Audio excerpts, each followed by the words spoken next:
Terry Box, the auto writer with the Dallas Morning News.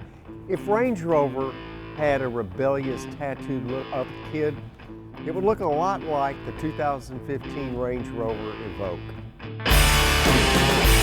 Range Rover wanted to get into the so-called compact utility segment, which is very hot. With the Evoque, it's not just the styling that's radical. What was so fresh about the styling is the roof. It slopes back, it looks like it's been chopped, and it was very radical looking back in 2012. It's still very fresh in 2015. And this is a relatively new vehicle in the sense that the platform was developed along with Volvo. The four-cylinder engine is a Ford-derived motor. It's got a lot of new technology in it, but the whole point of it was it's going to become the entry-level Range Rover. It's a four-cylinder turbocharged, direct-injected motor, 240 horsepower out of 2 liters. It's got good power.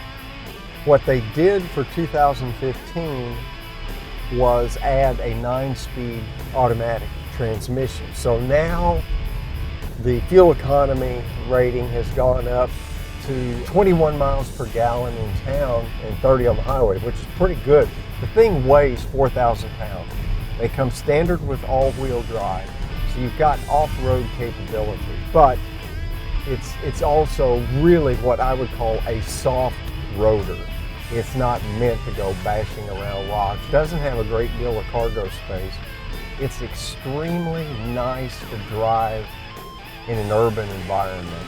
It's the right size, the right height if you like high riding kind of crossover utility vehicles, and it handles nicely. It's got great performance, very quick steering, pretty nice response. One of the things I've noticed with this vehicle, and I think it's the combination of a little bit of turbo lag and the 9-speed automatic, is it's got some lag under certain conditions. When you're driving it through town, you don't notice it. But if you get in a situation where you suddenly need a real burst of acceleration, passing or pulling into a fast-moving lane, you can get lag in it, and it can be very irritating.